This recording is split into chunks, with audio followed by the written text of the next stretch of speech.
اعوذ باللہ من الشیطان الرجیم بسم اللہ الرحمن الرحیم رب اشرح لی صدری ویسر لی امری واحلل عقدۃ من لسانی یفقہوا قولی رب زدنی علما۔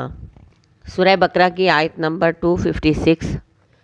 لا اکراہ، نہیں کوئی زبردستی، فی الدین، دین میں، قد تبین الرشد، تحقیق واضح ہو گئی ہدایت، من الغی، گمراہی سے، ومن یکفر، تو جو کوئی کفر کرے گا، بطاغوت، طاغوت کا، ویؤمن، اور وہ ایمان لائے گا، باللہ، اللہ پر، فقد استمسک، پس تحقیق اس نے تھام لیا، بالعروۃ الوثقی، مضبوط کڑا، لا انفصام، نہیں ہے کوئی ٹوٹنا، لہا، اس کے لیے، واللہ، اور اللہ، سمیع، خوب سننے والا ہے، علیم، خوب جاننے والا ہے۔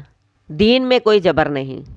دین اسلام قبول کرنے کے لیے سوچ سمجھ، شعور اور اپنی مرضی اختیار کرنی ہوگی، کیونکہ دین وہی اللہ کی عدالت میں قابل قبول ہے جو دل کی گہرائیوں سے قبول کیا جائے۔ جبراً کسی کے منہ سے کلمہ نکلوانا ٹھیک نہیں۔ دین اسلام کے ذریعے لوگوں کو اللہ کی پہچان کرائی گئی ہے۔ اللہ کی وحدانیت کی گواہی پوری کائنات دے رہی ہے۔ انسان کو کہا گیا کہ عقل استعمال کرو اور اپنے رب کی عظمت کو پہچان کر خود اس کی بارگاہ میں جھک جاؤ۔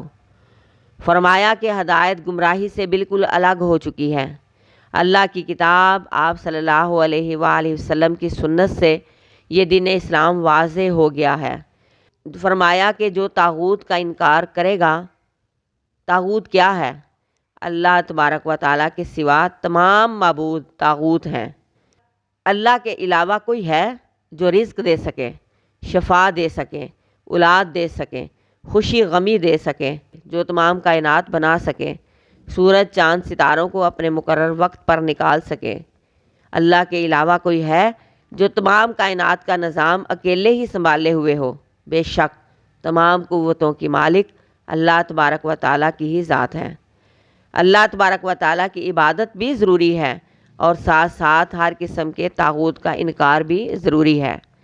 جو بھی اللہ پر ایمان لے آیا اور طاغوت کا انکار کیا تو اس نے تو مضبوط کڑا پکڑ لیا، مضبوط سہارا پکڑ لیا، ایسا سہارا جس نے کبھی نہیں ٹوٹنا، یعنی جس کو اللہ کی پہچان ہو جائے، اللہ پر یقین ہو جائے، پھر وہ کبھی زندگی میں مایوس نہیں ہوتا، کیونکہ اسے یقین ہے کہ اس کا ایک رب، ایک معبود، ایک مشکل کشا، ایک حاجت روا، جس کا اس نے کلمہ پڑھا وہ معبود برحق ہے، تو مایوس ہونے کا تو سوال ہی پیدا نہیں ہو سکتا۔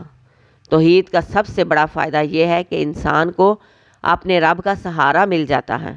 یہ سہارا تب ملے گا جب انسان ہر قسم کے شرک کو مکمل طور پر اپنی زندگی سے نکال دے گا، حتیٰ کہ اپنے نفس، اپنی خواہشات کا غلام بھی نہ بنے گا، بلکہ اپنی خواہشات کو بھی اپنے رب کی مرضی کے مطابق ڈال لے گا، تو پھر اسے ایسا سہارا ملے گا جس کا ٹوٹنا تو دور، اس میں دراڑ بھی نہیں آئے گی۔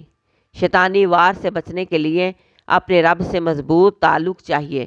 جس نے اپنی حاکمیت کا اعلان کیا وہ طاغوت ہے، جس نے غیر اللہ کی حاکمیت کو تسلیم کیا وہ طاغوت ہے، لہٰذا پہلے طاغوت کا انکار، پھر اپنے خالق پر ایمان ضروری ہے۔